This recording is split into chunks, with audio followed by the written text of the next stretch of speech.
Maras' legacy now rests on making things right again with the Giants. John Mara once told me that his legacy with the New York Giants and how he was ultimately perceived as team president is not what makes him nervous. There is little debate that football remains the family business, and it has been that way for a long time. He doesn't sleep well, and those restless nights stem from Maras' perpetual fear of failure to live up to the legacy set forth by his late father, Wellington, and his late grandfather, Tim, both of whom are enshrined in the Pro Football Hall of Fame in Canton, Ohio.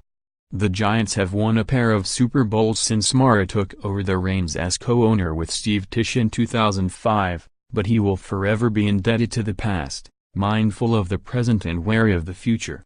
"I feel a huge responsibility, and it's what keeps me up at night," Mara said during an interview with The Record and NorthJersey.com in his office in the summer of 2013.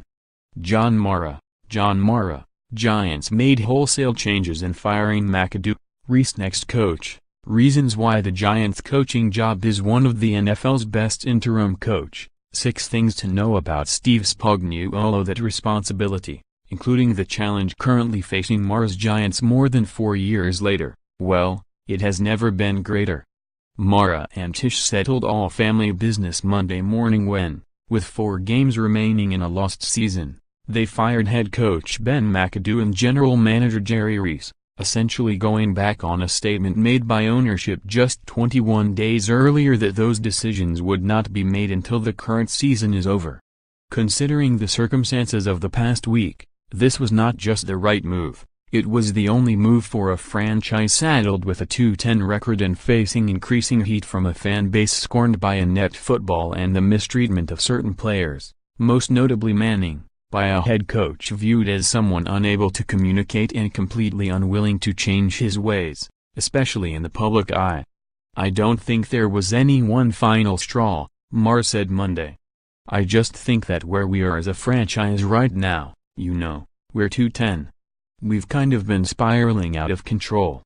I just felt like we needed a complete overhaul." The Giants were coming home from the West Coast after losing 24-17 to the Oakland Raiders, with Geno Smith as starting quarterback, knowing full well what would be waiting for them at MetLife Stadium this Sunday against the Dallas Cowboys if nothing changed. The billboards, "Big Blue Shame on You," popped up along North Jersey highways last week. There had been social media buzz regarding banners being flown by plane in the Meadowlands skies. Fox Sports reported Sunday that a group of former Giants players were planning to come to the game all wearing Manning's number 10 in support of the quarterback benched by McAdoo so unceremoniously last week. "I changed my mind. We changed our minds," Mara said. "Given all the events that occurred, where we are as a franchise right now. To be honest with you, it became more and more apparent that we were going to have to do something at the end of the season, so we talked after the game and again, Monday morning about, why prolong it any longer? Why not just get it done now? I'm very conscious of the fact that 3 of our last 4 games are at home. I'm conscious, having lived through it before, of what the reaction was going to be. Also, gives us somewhat of a tactical advantage, allowing us to start looking at general managers right now rather than waiting until the end of the season." McAdoo, 40, now has the distinction of having the shortest head coaching tenure for the franchise since Earl Pottinger, 26 games, 1,927-28.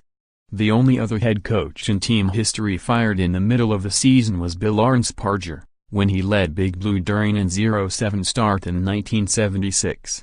Reaction: Twitter reacts to Giants firing Ben McAdoo, Jerry Rees. Times to forget. Giants and Jets coaches we'd like to forget about. Mara would not say he regretted the hiring of McAdoo, considering that Tom Colin's successor led the Giants to an 11-5 record and the playoffs last season, but everything looked great back in September, and now it's all fallen apart. The parting with Rees was more emotional, Mara said, simply because he joined the franchise in 1994 when he was hired by the late George Young as a part-time scout and was influential behind the scenes as Ernie Ackersey's right-hand man before taking over and winning a pair of Super Bowls. Ackersey will serve as a consultant in the Giants' search for a new GM, with Kevin Abrams serving as interim GM. Defensive coordinator Steve Spagnuolo will be interim head coach, with more indicating that both Abrams and Spagnuolo will be candidates for those jobs if they are interested. "We've had an embarrassing season," Maras said. "I think most people that know me know how painful that is to me and know how committed I am in trying to put a winning team back on the field. I know our fans are suffering, but I'm suffering more, I guarantee it. We've gotten to the point where we felt like we had to make wholesale changes, and that's what we've done here." Back when we talked about legacy 4 summers ago, I asked Maras if he had given any thought to what his life would be like if he had stayed out of the family business. "I mean, I was reasonably competent as an attorney, at least I'd like to think so, but I could never really imagine doing anything else," Maras said back then.